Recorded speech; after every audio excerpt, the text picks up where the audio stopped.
అంతిమంగా ఇక్కడ ప్రతి చెక్కే చరిత్రలో పూజార్లు, మా రీసెర్చ్ టీము, ట్రైబల్ ఆదివాసుల మీద జరిగినటువంటి రీసెర్చ్ టీము, మా తాళపత్ర గ్రంథాలు ఇవన్నీ కూడా అరుణు ఈ మన పూజార్లు, సమ్మక్క పూజార్లు, సార్లమ్మ పూజార్లు, గోవిందరాజు పూజార్లు, మరి పగడిద్దరాజు పూజార్లతో చూయించి వీళ్ళందరూ ఆమోదంతో వేస్తున్నాం.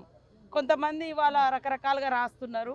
ఇవాళ దేశంలో చూస్తే, దేశంలో అయినా ప్రపంచంలో అయినా మరి అందరికంటే మూలవాసులే మొదటి వాసులుగా మనకు అందరు తెలుసు.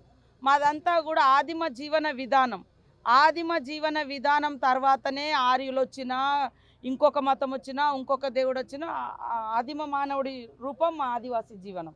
మేము మొక్కినవి, మేము చెక్కినవి, మేము వాడినయే ఇక్కడ వస్తున్నాయి.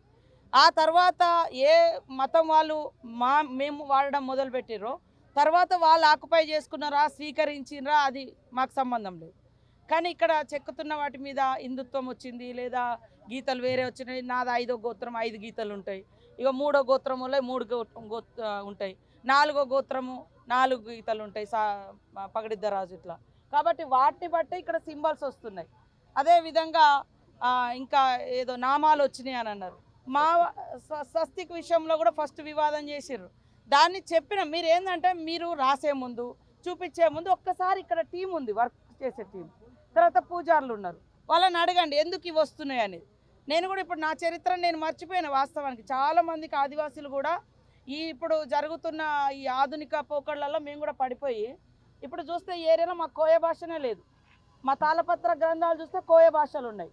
ఇవన్నీ ఇప్పుడు మన పిల్లలు తీసి వాటిలో ఉన్నాయని చూసినాం. తర్వాత మేము పడగాని కడతాం. మా చరిత్ర అంతా రెడ్ క్లాత్ మీద ఉంటుంది, ఫ్లాగ్ మీద.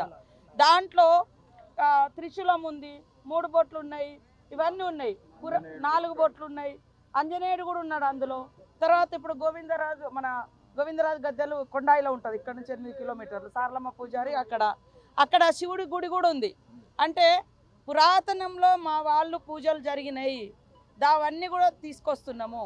ఇవాళ నేను కూడా కొన్ని మర్చిపోయి ఉన్నా. ఇప్పుడు వీటి ద్వారా ఇంకా మాకు కూడా ఒక జ్ఞానోదయం అవుతుంది, ఓ ఇట్లా ఉందని.